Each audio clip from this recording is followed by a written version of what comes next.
The film opens with a team of U.S. Navy SEALs emerging from the water and making their way through the ruins of some old buildings while taking out insurgents. Their mission is to find and rescue a CIA spy who has been captured by the Syrian army. John Kelly is the team leader, and under his command, the group manages to storm the Syrian army headquarters and reach the hostage. They free him, but at that moment they discover they are not in a Syrian barracks, but a Russian one. Kelly has a bad feeling, so they quickly prepare to flee the scene, but just then a Russian soldier appears and fires an RPG at them. The explosion causes massive destruction and kills an American soldier, but Kelly and the rest of the survivors immediately launch a counterattack, managing to take out the Russians and flee to the upper part of the building, where a helicopter awaits them. As they escape, they discuss the death of their comrade and fear that the whole thing was a trap.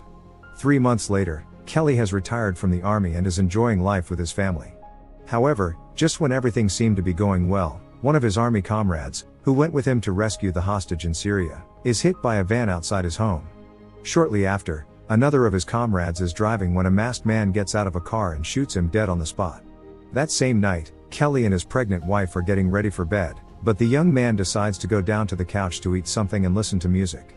Suddenly, the power goes out throughout the house, and Kelly hears footsteps and a door opening.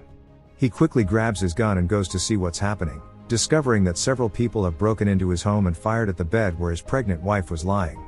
Kelly manages to kill them all one by one, but when he faces the last one, he is shot and seriously wounded. Fortunately, the attacker ran out of bullets and was also seriously injured, so he fled the scene. Kelly crawls as best he can to the bed, but sadly finds his wife lifeless.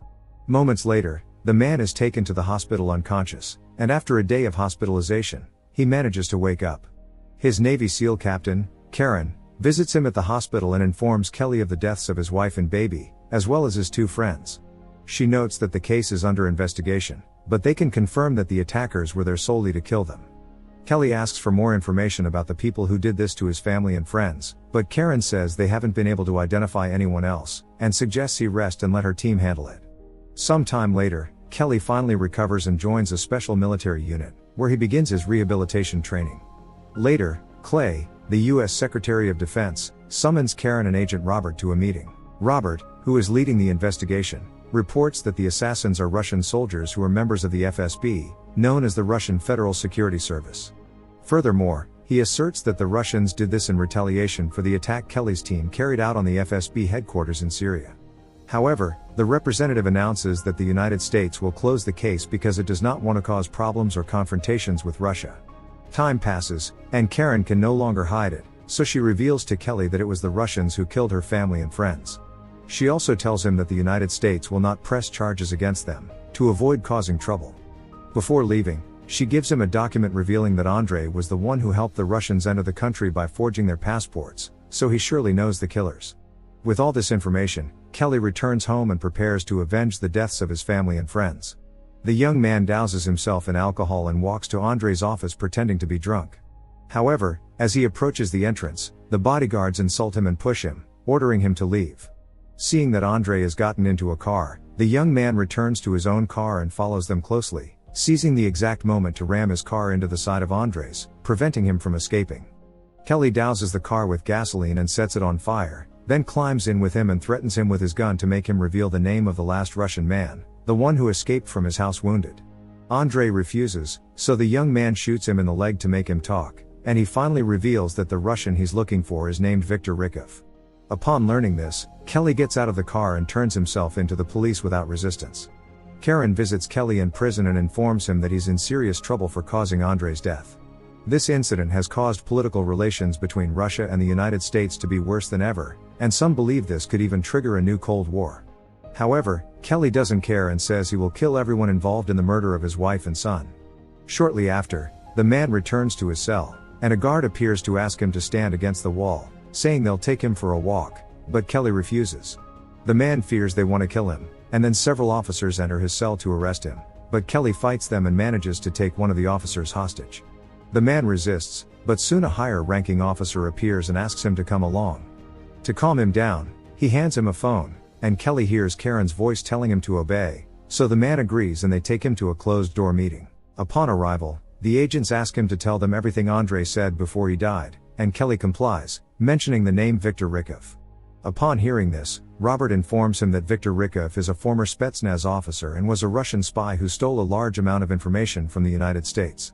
The CIA had been after him for a long time but was never able to catch him.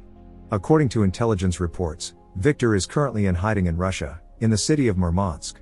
Finally, they tell him they're launching a mission to capture him and offer Kelly a spot on the team, on the condition that he returns to prison upon completing the mission. The next day, Kelly, along with Karen and the rest of the team, prepare to board the plane that will take them to Russia, except for Robert, who says he'll go separately.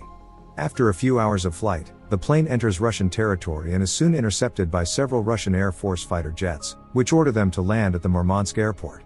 The pilot refuses, so the fighter jets shoot at the aircraft's wings, causing it to plummet and crash into the Barents Sea. The plane begins to flood, and they soon manage to get out, deploying the inflatable boat with which they sail to Murmansk. The team takes shelter in an abandoned workshop, and Kelly soon begins to suspect Robert, since he wasn't on the plane with them. The agents track down Robert and find him in a strange place with a pile of money on the table, doing business with 2 Russians.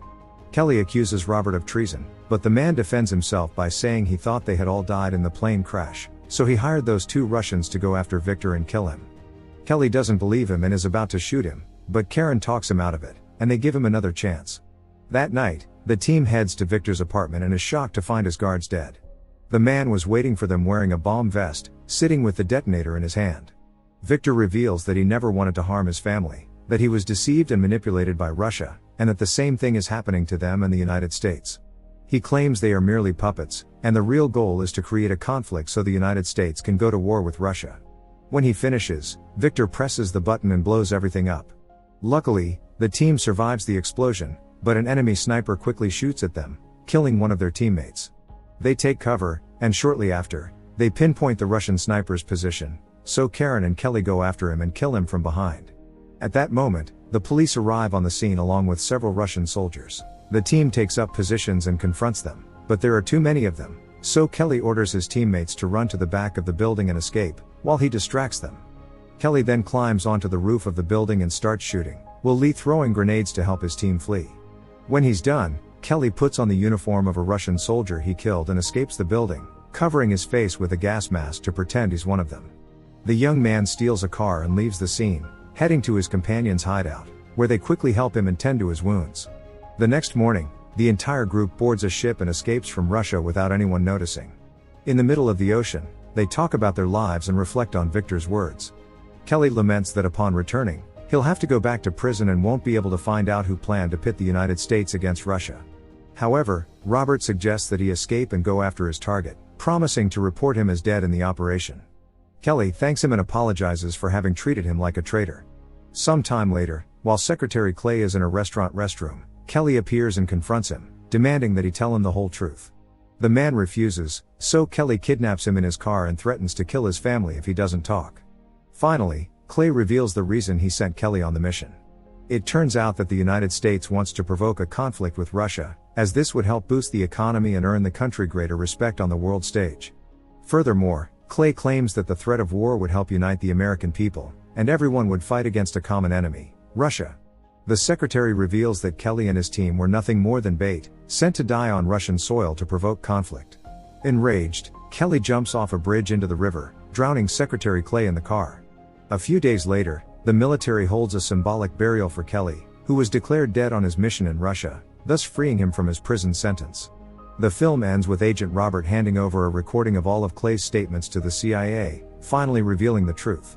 At the same time, Karen drops Kelly off at an airport and gives him a new identity so he can start a new life outside the United States.